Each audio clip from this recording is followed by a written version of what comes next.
Hello, everyone. On today's show, we have Jesus Roman.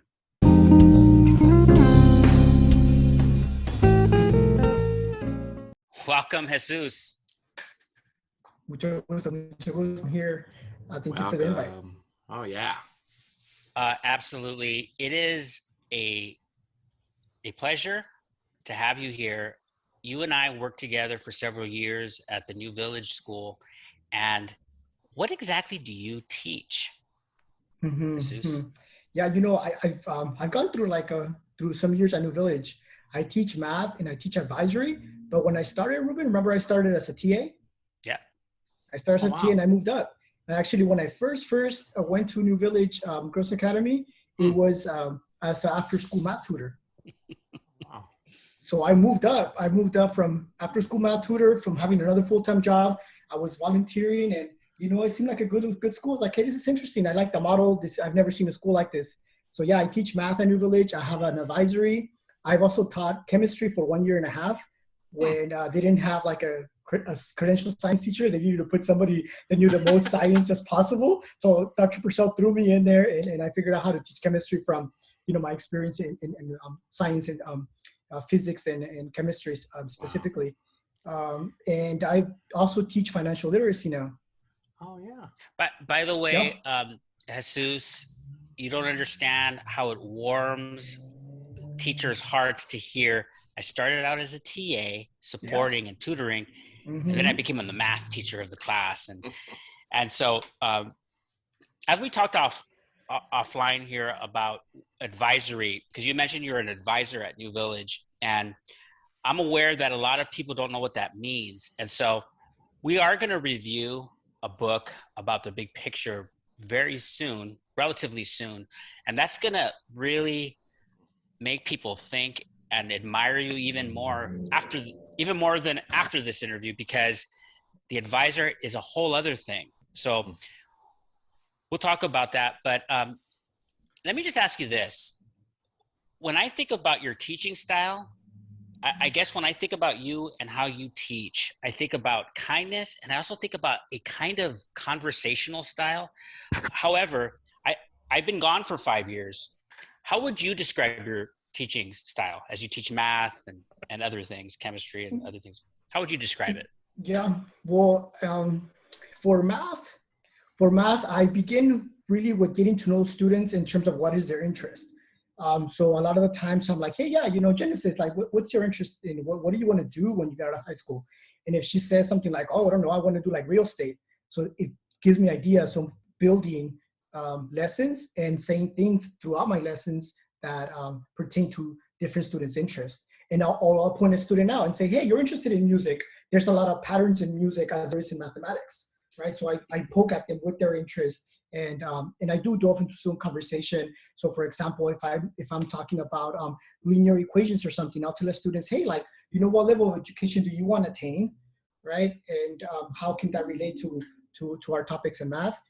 If you say earn a master's degree, throughout the trajectory of your life, how much money will you earn? That's actually a linear equation because it'll be growing throughout time. Versus if you, let's say, get an AA degree, your linear equation will be here. Now we just compare those linear equations, and through your lifetime, how much more money will you earn? So we'll talk about those conversations.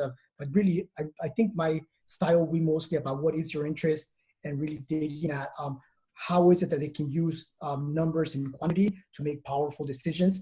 And sometimes we do baby steps, but I think once students start to have the aha moment, they're like, oh, cool, yeah, I'm starting to get what you're talking about. So yeah, absolutely really conversation driven. Did it change at all, Jesus, during this last year? You guys were distant learning, correct? Did that did that relationship change, or did you have to figure out how to connect with them during this last year? Oh yeah, no, I think it definitely became exponentially more difficult to connect with students. And I think from the mathematics perspective is when I teach, I'm looking for like students' gestures, right? I'm looking for them to like make a questioning face, or if I'm losing their attention, of course they'll look up to like, to the side or to the window or whatever. But I can't do that in Zoom, right? I can't look at them, and we couldn't really like make it mandatory for them to turn their cameras on, because I think it became like an issue of like privacy or something. Although we did try in the beginning, but I think the principal did say something about like, like we can't force them. And I was like, but I can't see them, right? I can see their reactions to what we're talking about. I don't know if it's really like, hitting them to say, oh yeah, or like, aha, okay, I get it, So that's what an exponent does, or, or that's what a quotient is. Like, what the hell is that? I've been seeing quotients before. I just didn't know that's what they were called. So yeah, I really look for student responses in the classroom, and Zoom just took that away, right? Yes. So I think it did change a lot for me. It made it very, very difficult to connect with students in that way. That's a shame. I will say though that when you said, actually it's more of a question, when you said that you talked to them about their interests and how to connect math concepts with their interest, is that a pre-interview as they walk into class, or do you just, is it something that they have to write? How does that look? Oh, I haven't filled out a survey. Okay. I haven't filled out a survey, one of those cool, like easy Google surveys. So when I invite them to my Google Classroom, so I always send that before like class starts. Okay. Let's say class is going to begin the first day of class on a Tuesday, whatever. I invite them to Google Classroom to join my Google Classroom that Monday. And I just say, hey, quick little survey all about you. And that's it. Just like tell me your name, who you are, like, your interest. Even on campus? Talents you have. Even on campus, it's yeah, Google form? Okay. No, on campus, it was in paper. On campus, Okay. It was on paper. Like, They would write on paper. Take this. Yeah. So some tools that have been used in that I attained through distance learning, I'm going to continue using them. But yeah, when we were in person, I was handing out that survey. What was the one application that you go to time and time again through this distant learning? Like, I'm sure there's a few, but just one that you say, hey, they helped me out quite a bit. Oh, I think I was using Canva a lot. Okay. Canva, and weirdly enough, Canva and Canvas. So Canvas is just like a whiteboard with colors and Nice. Different like bristles that you can use. And Canva is like a platform where you can build flyers, you can build websites, you can build business cards, anything that you want to like to like advertise. I use that quite a bit too. Jesus, we did a 5 greatest apps episode, and Canva is not something I mentioned, but I will mention it maybe in my next top 5. It's a really good app. Canva's good. I like it. So yeah, that's really good. How would you describe the uniqueness of the New Village environment? I'm so glad you're still there, but how would you describe it to somebody who's not familiar? Well, I think that at New Village, one of the uniqueness I think about it is that we have the David Lynch Foundation assisting us with training students to meditate. Yeah, like that meditation period, I think it's really beneficial for students. We get those 15 minutes twice a day for some calm, quiet time where the whole campus just silence. And students are trained for this, staff is trained for this. And what I've gotten from some students is, responses like, Mr., these are the only 15 minutes a day that I have just calmness and just relax in peace. Because when I go home, that's not how it is. I, have siblings or because a lot of students are parenting as well. So like, oh yeah, tengo mis niños. So I have my kids that they have to take care of so that I think that has brought a lot of peace to students. And I think that culture permeates throughout the campus of students practicing being calm. And I think when, there's something crazy going on, like a fight or whatever it is, most of the students are able to remain calm just because somehow, some way, like, it's instilled within them to like, hey, you could find calmness even in the middle of like chaos. So I think that permeates throughout. But talking about more on in the scholastic ideas, I think the fact that we have advisory, having exhibitions connecting to lots of different students' topics and essential questions. Students will have an essential question and they connect to like all the teachers. Hey, I need to go talk to my to the history teacher about this part of my essential question. I have to go talk to the science teacher about this part of my essential question. So I think what does drive a lot of the New Village's culture is exhibitions, essential questions, and of course internships. The fact that we encourage students to learn outside of the classroom, talk to experts, and really just delve into a topic of their interest in an essential question of their interest. And when you guys look at the big picture model and the picture book, you guys will get more substance of what I'm referring to when it comes to exhibitions and essential questions. So to that point, Jesus mentions internships. We are going to talk about a book later on, either this season or next, called Leaving to Learn. And it's about the idea of why are we teaching students? Isn't it to learn or to leave, excuse me? Isn't it just to, not just to learn, but to leave? Why not have them leave now? At least a day or 2 or 3 days a week, where they can build experiences and knowledge through adults, more experienced people. And so, yes, I agree. And by the way, the idea of meditation might scare some people, but you mentioned, Jesus, that some of the students are coming from real chaotic situations at times where they don't have much peace during the day. And that 10, 15 minutes might be the only time they can just sit and meditate, or if they want, just to sit in peace. The David Lynch Foundation allows for that. And that's an important part of New Village. I appreciate you mentioning that. Yeah. I was going to share, Jesus. I understand that the children are introduced to the meditation at school. Now, is that something that you incorporate in your own private life, or what kind of calms you down, or what kind of gets you in a place to teach? Because I know for me, I have to, before the kids come in, I have to sit there for a couple minutes, just calm myself down. But what do you do? Do you do something similar, or how do you get ready for the day?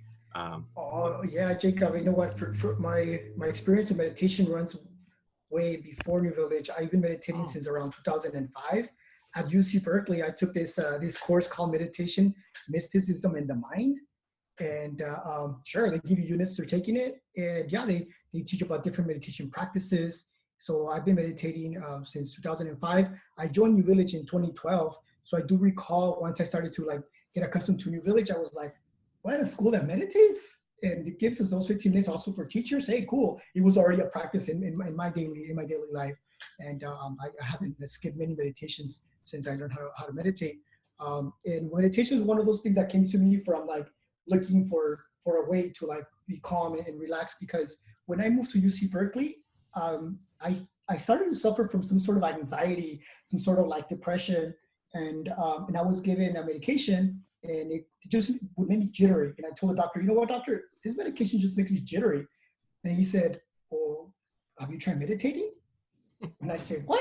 I was like, what is he talking about? Go meditate, I thought that was for hippies, I'm like, that's for hippies. That's, if you want to go to the Himalayas and go meditate, go for it, right? But I'm like, okay, sure. And it just happens that I was signing up for classes the following semester, and I saw in the decal courses, I was like, hey, meditation, mysticism, and the mind. I was like, well, and they give me units. Okay, cool. I guess I'll go get units just to sit there, right? But it was actually one of the most transforming courses I took in my undergrad. And actually, I'm really happy I found that course. So much so that I took it every semester after that. It's one of 2 courses that Berkeley allows you to take over and over again, just because the substance of it, just because of the way they structure the class. Only 2 classes at UC Berkeley you're allowed to take over it and still get units for it in credit. So I took advantage of that. Jesus, let's talk about you for a moment now. And by the way, somebody who walks into Jesus's class would think, I'm not surprised he's in meditation or prayer or connected to something bigger than himself, because you are so patient. You're so compassionate. I remember walking in and there was a hullabaloo in your class, and you didn't skip a beat. At some point, you might have turned to me and looked at me like, I'm in deep here, but I got it. And I never forgot that. But you had an unusual high school career, didn't you? Actually, for high school, for me, it was kind of interesting at the same time, because I grew up in South Central LA, Yep. And I was bused to Woodland Hills since elementary school. So they threw me all the way out there. I had to catch the bus at 6:15 a.m. If you miss the school bus, well, you don't go to school for the day. So I went to Woodland Hills for all of them, elementary, junior high, and high school. And yeah, I went to a big high school. I think it was something in the order of like 2,700 students. It was a lot. My graduating class had 900 students graduating. My counselor didn't know me very well. Maybe a teacher or two might have known me like okay throughout my years there, but I was like, cool, I'm going unnoticed. I mean, I'm falling through the cracks, whatever, right? But yeah, I did get a mentor in high school that really changed the way I view education. So it was that one-on-one experience I got with the one mentor, and she wasn't even a teacher. She was a community mentor that will come to school on Wednesdays during lunch to see how I'm doing, to see, you know, what I want to do with myself after high school. And she'd help me with my homeworks. And through that mentor, my grades went from like a 1.9 GPA in ninth grade to like a 3.6, 3.7 GPA. And I even got an award for the most improved student in the school in that year. And so awesome. that was kind of interesting. Wow. That's so... What was the process in which you went from South Central to the Valley? So the elementary school where I went to just didn't have enough space for kids at that time. Remember, this is before the charter school, so there was not many schools like around. It was all LAUSD schools in the area. And my mom tried to sign me up for San Pedro on 66th Street. Yeah, 66th Street Elementary. And they were like, look, there's no space. We can send them to Lockers Drive in Woodland Hills. So we'll get him on a bus and he'll be going out there every morning. And I always got back home at about 4:30 or 5 or so, because it did take a good 45 minutes to an hour to get back to LA from the Valley. So bus in the morning, bus in the afternoon. So that was a long process. Very cool. For sure. I think you went to high school at our rival. So I'm surprised I even have you on here. That you probably. I went to a Camino Real high school. Yep, that's our big rival. Where I teach now. School. Yeah, that is a big school. A big school. Yeah. And it's a very successful school. And I'm glad that you found success there. And you, as you mentioned, you went to Berkeley, and some of the things you learned in Berkeley, you brought to New Village, correct? Even as in respect to coding, or maybe not. Maybe that wasn't what inspired you. Why do you teach coding? Okay, yeah. So my stepping stone from high school to Berkeley was East LA College. So I was at East Los for a few years. I was at East LA College for 5 years. And that's not normal. That's not traditional. You people will go to community college for 2.5, maybe 3 years. But I was adamant about going to UC Berkeley. Once I learned about the school, I learned about some of the advisors they have there. Kenneth Ribbit, who was my advisor at Berkeley, I was like, oh man, I gotta work with that guy. He actually helped solve Fermat's last theorem. I gotta see how he did that. So yeah, at ELAC, we had to take programming courses just to be able to major in math to get into Berkeley. But one of the reasons why I always introduce students to coding while teaching at New Village, whether I'm teaching geometry, whether I'm teaching Algebra 1, whether I'm teaching Algebra 2, is the fact that we all use technology and very few of us know the language of technology, and then coding is that language. And even if you just learn the basics of the language, you'll learn like that language is so logical. It's so logical. And if you learn how to code even 10, 20 lines of coding, you'll realize how logical it is, or how logical it is. And your own logic will begin to follow that little by little. So I always have a couple of lessons throughout the semester on coding. And I've had students say, hey, wait a minute, mister, isn't this supposed to be an algebra class? Why am I coding? And I'm like, hey, trust me, like you want to learn how to code. That's where, the big bucks will be in future careers, because essentially we're really trying to teach students or prepare students for jobs that don't exist yet, right? We're going to have lots of those jobs. We don't know how to prepare them because we don't know what jobs will be, but I know they're going to be technology-based. I know they're going to be like coding-based. And if you know how to code and know how to work on Python a little bit, or C++ or HTML a little bit, you'll get a propensity for it. And we now have some students who graduated New Village that I introduced to coding and are now majoring in computing science in a couple of universities. So I have a student at UC Merced who's majoring in computer science, and another student at Mills College that I introduced to computer science, and they're now doing their 3rd or 4th year out there. So it's really good to see them, actually embark on it. That must be fulfilling. I mean, you mentioned that you also teach advisory. So I'm not sure exactly what that means, but is that those kids that you do coding with, do you do that in advisory as well, or is that something different? No, I usually do the coding with my math classes. The math classes, okay, makes sense. Yeah, the coding, the advisory, we do more like social emotional learning. We do more like relationship building. We do more about like explore your interests. Okay.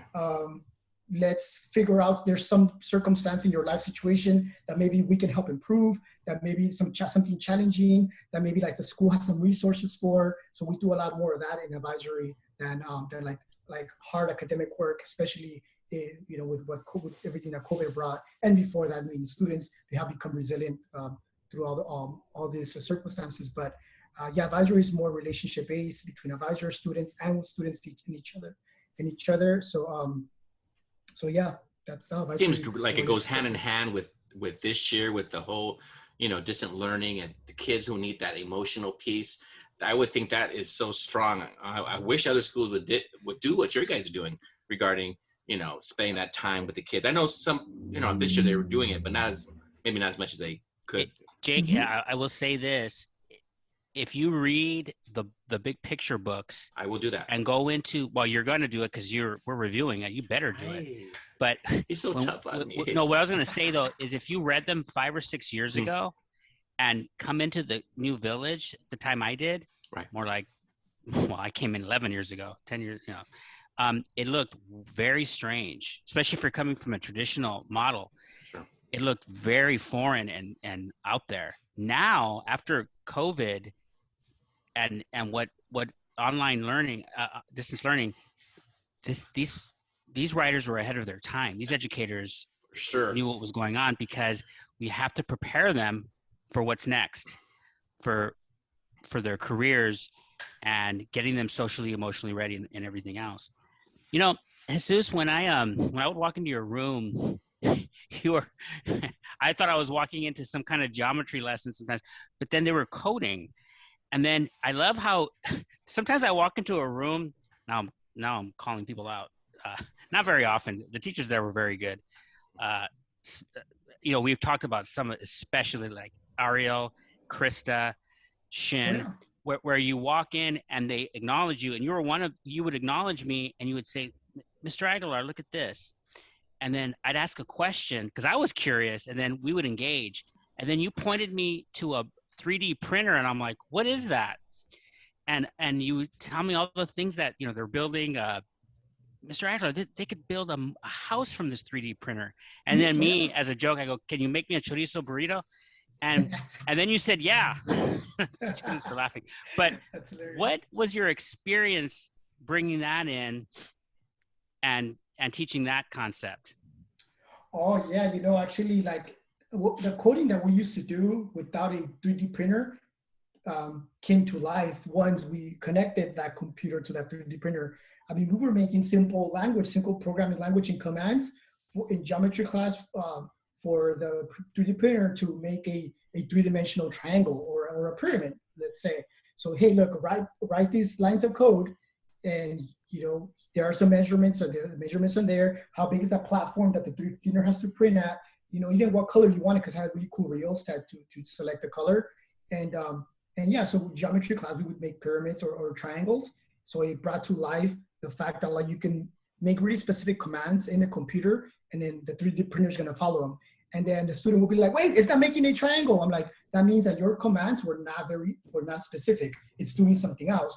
Let's go back and look at your commands. And they could see that one of those commands did not follow what she thought the computer was actually like reading or whatnot.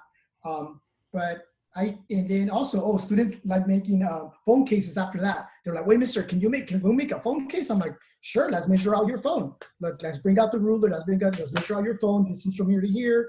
This is from here to here. Like the width, so now we're talking dimension, right? We're talking width, length, and height. Cool, let's make it. And then, let's see, it's gonna clip on. Is your phone square or is it round? So there was commands that you can select for like square or round. And then an hour and a half later, it was building a case for them. And that student says, hey, mister, can we make 20 of them? Can I sell it? I was like, oh, I don't think I can let you do that. But they were having those ideas of like making a business out of it. And another student also made some bracelets out of it. She's like, hey, mister, look at this cute bracelets I made in the 3D printer. Because I would let them use it. Like, hey, cool, go ahead and use the 3D printer all you want, right? and because it was really safe to use. Like there was only one point on it that was really hot, because of course that's what melts the material, the polymer. And but as long as you told them, hey, don't touch that little tip, you're good. And I remember students making bracelets. A student, I don't know if you recall the student, Aguilar, Fabi Hernandez. I don't remember her. Of course. You remember her, right? Yes. Oh, you know, she's at UC Berkeley now. Wow. She's majoring in astrophysics. Yeah. So for her exhibition with the 3D printer, she made a model of a black hole. She goes, well, I can't show you a black hole, of course, but I made a model, and it was really cool, like space being warped with like a thing, like a hole that went like this, and it just connected to the other side. And she says, well, this is how astrophysicists and somebody I talked to say like a black hole would look like. It will warp space, and you can make it from one point in the universe to the other point, and this is what the theory says. So yeah, like fascinating stuff you can make with 3D printers, and students let their imagination roam free with that. Jesus, what you just described is one of the greatest gifts of New Village. Is they would connect learning to the real world like no place I've ever been to. And a lot of our students there needed that, because some of them came in thinking, why am I here? What's the point? Yeah. And teachers like you brought it home what the point of it all was. So that's inspiring. I was going to share, going with what Ruben's saying, when you first talked about classes you taught, something rang in my ear. You said something like financial literacy, like you teach that to students. Yeah. Is that like Dave Ramsey type of stuff, or is that something like that, or something similar? So I had the idea of teaching financial literacy some years ago with discussions with the principal at the time, Dr. Purcell. We were talking about like, how is it that students graduate high school in California without knowing some basics of finance, right? Some basic financial planning. And so we started working on some curriculum for it. And our curriculum that we built is approved through UC Pathways. So the students that take my financial literacy course now can get credit transferred to a UC or a CSU. And it's really basic stuff, honestly. Choosing the correct bank from them for their needs, budgeting, learning about insurances, learning about the stock market, who participates in the stock market, and how to participate in the stock market. And that's something I learned like really later in my life. I learned it on my own, really. Nobody like taught me. I had to like search it, right? I learned how to like invest till I was like 27. I was like, damn, if I would have known how to invest when I was back in 16, 17, those 10 years would have made a big difference with compound interest and all that good stuff. But yeah, with the financial literacy, begins with some really simple stuff. How to identify savings vehicles, how to open a bank account, really, because some students might not have a bank account by the time they're in 11th That's a whole curriculum. You're right. All that. Jeez. Yeah, it's a curriculum. How to finance their education, like all that good stuff. I used to always do something, an activity like for prom. I would say, okay, let's budget for that. Let's figure out how much the dress is going to cost, the limo, and the kids would be like, wow, mister, I didn't know. Yes, this is what your parents are kicking up, or you have to kick up, kick in, I should say. But planning for retirement, like how to purchase a home. When students talk about like mortgage, like, hey, I have heard that word before, right? But I don't know what a mortgage is. So you tell them what a mortgage is. You tell them about PMIs, how to avoid PMI, whether you should be renting or whether you should be purchasing. All those kind of decisions. Students have to think about them early on. So I think that was my motivation behind building a curriculum for financial literacy. And I do think that in the future, financial literacy will be a requirement for students to graduate high school. I don't know how long it's going to take them to figure that out, but I think there's a couple of states already require it. I think the state of Illinois requires personal financing, and I'm not talking about economics, talking about gross domestic product, and I'm talking about elasticity of demand. That's like general economics, right? I'm talking about like personal finance economics. Right. I think they're going to move in the direction of that should be a requirement to graduate high school. Cool. Well, I can imagine that there's a lot that will change after this ends, this closure. I know schools are opening up, and where discussions like what you are bringing up might come into play, like what's going to be new. We're going to do a video later on this week about what's going to be the new thing going forward. What are we leaving behind? That's another question we're actually more specifically asking is, what are the things that we used to do, and that we probably won't do anymore, or things or items, or what's going to be in the past. So if you have an answer to that, you can tell me. And along with that is the technological advancements that are on the horizon. One of the funnest discussions you and I used to have back and forth, I would more sit and listen to you talk about technology and where it's going. And I go, what? We're going to be doing what? And you say, yes, Aguilar, but just give it X amount of years. And we're going to be, you talked about inserting into your teeth educational, basically English 9 will be inserted into your teeth and it'll be inserted into your brain and things like that. And my brain was exploding. What technological advancements are on the horizon that you are smiling about? And also, if there's something about teaching that's going to be left behind, things that we used to do pre-COVID. Oh man, yeah, those are definitely deep questions to think about. Yeah, I think that there is such thing as making, and I think that they definitely already have some devices that do this to a certain capacity for very specialized cases, where they implanted a small microchip inside a young girl's brain because she was getting 40 to 50 seizures a day. So signal process analysts and medical technicians and neuroscience got together and say, what's happening in her brain right before she gets one of these seizures, right? So they saw that like her brain will go into a certain wavelength. And this is a signal processing problem, right? Engineering problem that physicians don't have an answer to, but of course signal processes and Fourier series analysts do have an answer for. They're like, yeah, all you got to do is do this to intercept that signal, and it will change the wavelength of the following system. And so sure enough, they worked something out. When they install a small microchip in her brain, and as soon as that microchip would detect that signal coming in, it will like send some sort of electrical signal, change that, and then they were like, hey, how weird, now she's only having 1 or 2 or no seizures a day. So then they figured, can we get this whole device like in somebody, in a person's, and one of the technology things that I was hearing about an engineering professor talk about, he says that they have now what's equivalent of a cell phone into the size of a pea, and they can insert it and install it in a tooth, and it'll work through bone conductivity. So let's say, you make a phone call, right? But you know how we hold our earpiece and it sounds like the person's in our brain because we're holding our Bluetooth, they're talking. It'll be the exact same way, but all the sound will really travel through the bone conductivity ideas.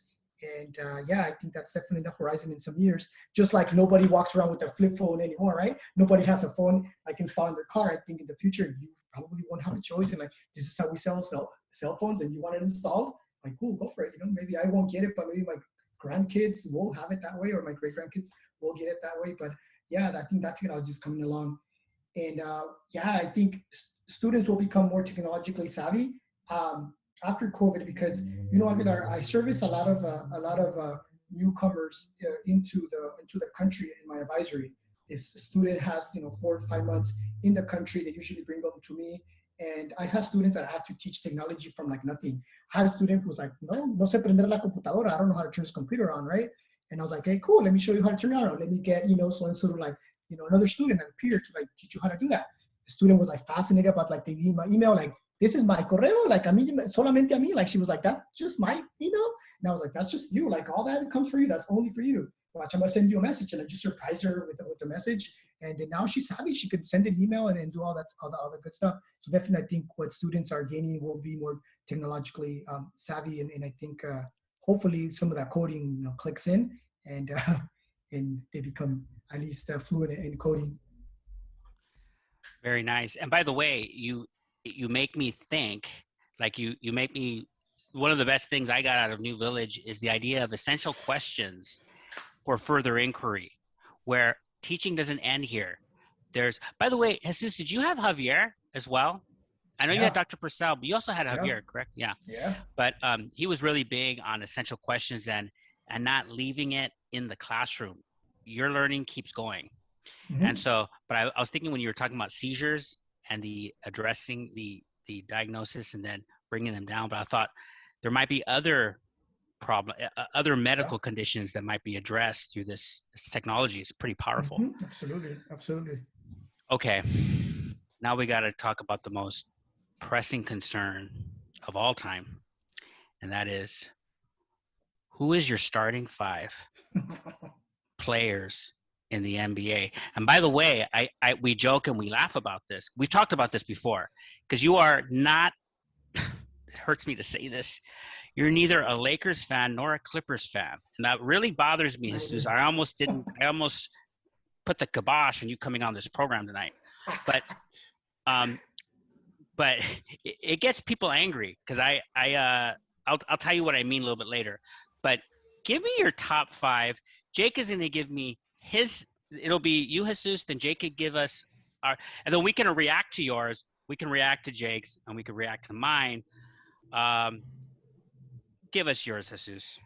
Jacob, before I give you guys my favorite 5, I just remember Ruben, a student once called you the Mexican Jack Black.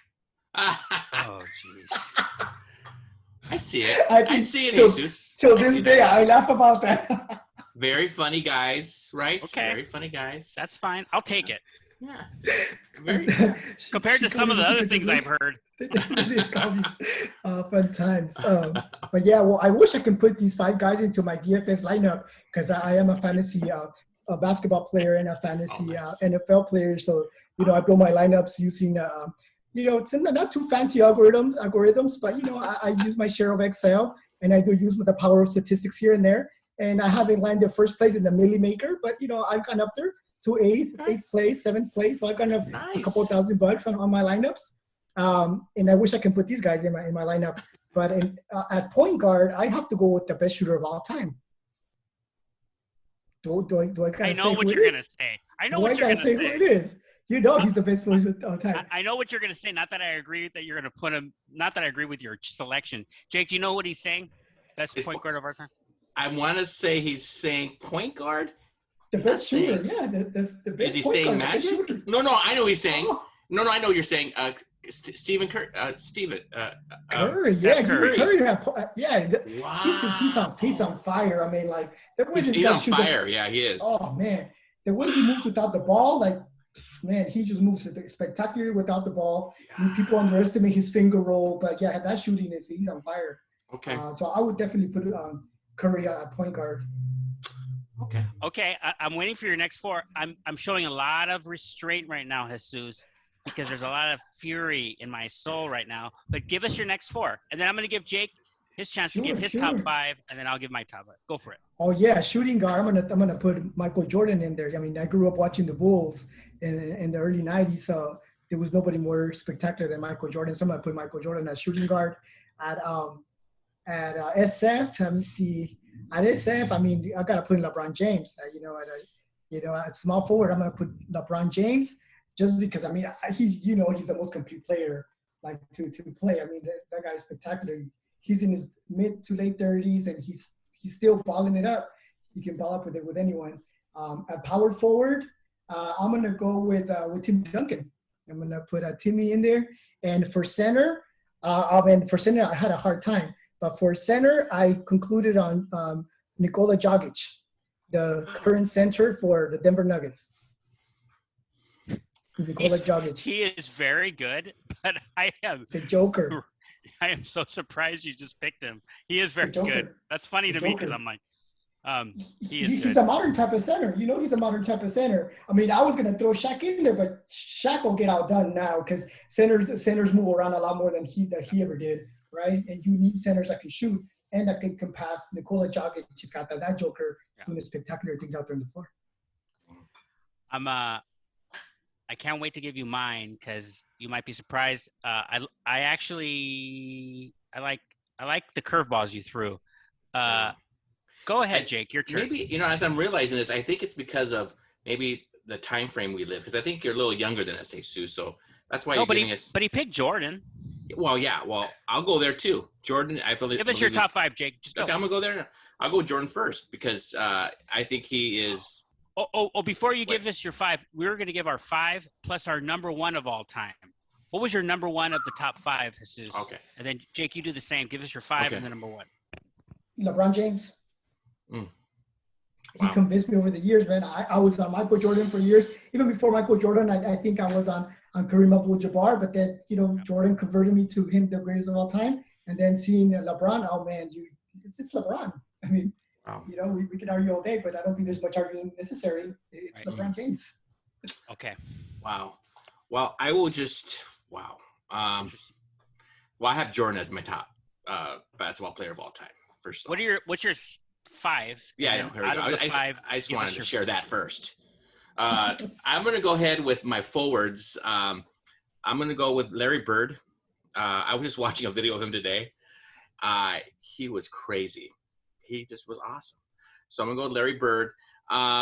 Jordan, I mean, he played forward most of his career, right? I mean, I think shooting guard most of the time, though. Was it shooting guard most of the time? Okay, I thought he played a little forward too.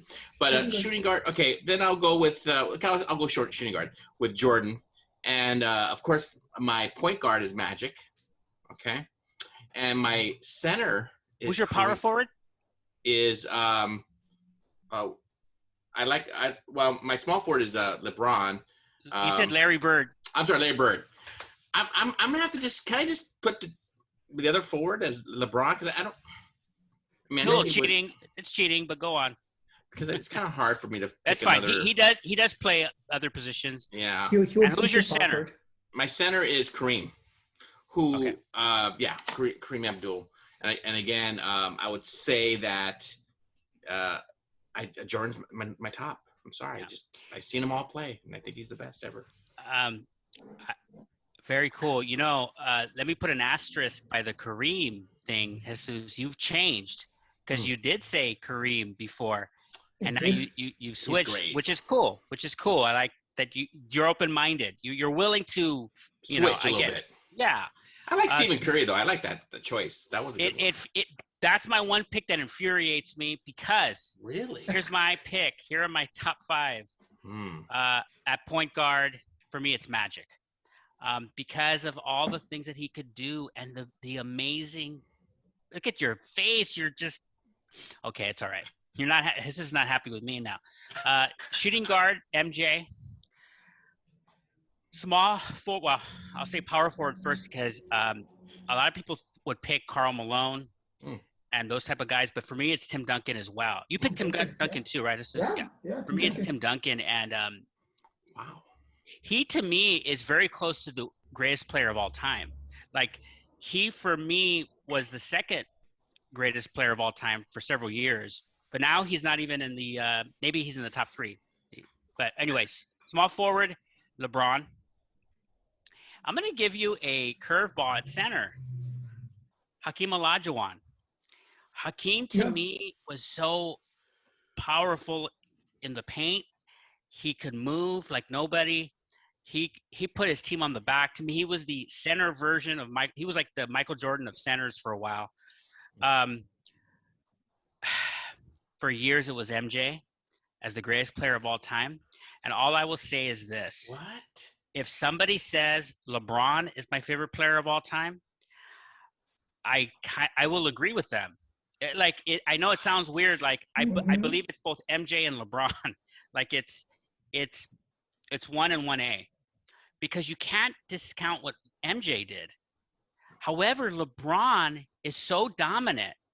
You can't say he's not the greatest player of all time either. Can't say it. I'm not talking about personality, Jake, or what he said. I'm talking about on the court. I'm not talking about personality. I've seen MJ play. LeBron's great. It's LeBron and MJ. I know I'm playing the fence, but jeez, I'm running the show here. I'm done with this, man. Yeah, I mean, if you want to run the numbers and compare Jordan's numbers to LeBron's numbers, I mean, in assists, still like LeBron, man. Come on, LeBron is. I want to talk to a mathematician on this one. I want to talk to someone with a heart. No statistics. You could run so here's my argument for LeBron. You could run the numbers on LeBron. You could run anything on LeBron. The numbers and anybody watching the games. If you watch him in the course of games, you're like, who is like this guy who can dominate, get the ball, shoot? It's I'll tell you one thing, man. Never bet against LeBron. And if LeBron's on your team, you got a chance. Yeah, that's right. Tell you that. There you go. You got a chance. That's fair. That's fair. Mm-hmm. But Yeah. let me say this, Jesus, thank you for joining us. And I've been wanting to tell you this for a while now. You're an inspiration to me. I learned a lot from you and how to conduct a class, how to conduct yourself in a class, and the compassion you have. You changed a lot of people's lives, and I appreciate all that you do. Thank you, Ruben. Thank you. Likewise, Ruben, you were also a mentor to me when we were at New Village, because I was a new teacher when I joined New Village. So I definitely had to observe the experienced teachers there. I was coming from a non-educational, point of view in terms of like what I was doing at that time. I was being a financial advisor for a printing company, and looking at their products and the lifespan of their products. And when I joined education, I said, this New Village School will definitely make me change my career. And I don't know if I could see myself in teaching in a traditional school, just because I thought that if I'm going to go into education, I'm going to teach the way I learned, but that's definitely not how it works. That is not how it works. You can't teach the way you learn, because it doesn't fly. Yeah. Well, it was nice meeting you as well, Jesus. Ruben was talking about you, and I said, I can't wait to meet you. And then we talk, besides the basketball, no, everything you shared, it just makes me think about just even the whole idea of you have these kids who you teach coding. I mean, always that extra stuff, and the kids take it and they go with it, they run with it. Mm-hmm. That's just awesome. I love it when teachers do that. Yeah. So thanks for sharing that. Yeah. Very good. And I have a student that I connect with often that she's into space as well. And then when we email each other or message each other, we're like, we can't wait for the James Webb Telescope to be launched. The James Webb Telescope is going to change the way we view the universe. So, hold on to your seats when we hear about the discoveries of the James Webb Telescope. Awesome. Our minds are going to be blown. That is great that you connect on that level, on that scientific level. And so this is a really powerful thing. And it only captures a part of what is going on at New Village. I could do a whole podcast on some of the exhibitions I saw in your class, Krista's, Shin's, and so forth. There's a lot there. Thank you once again, Jesus. And thank you, everybody, for tuning in. And we'll see you next time. Goodbye. Yep.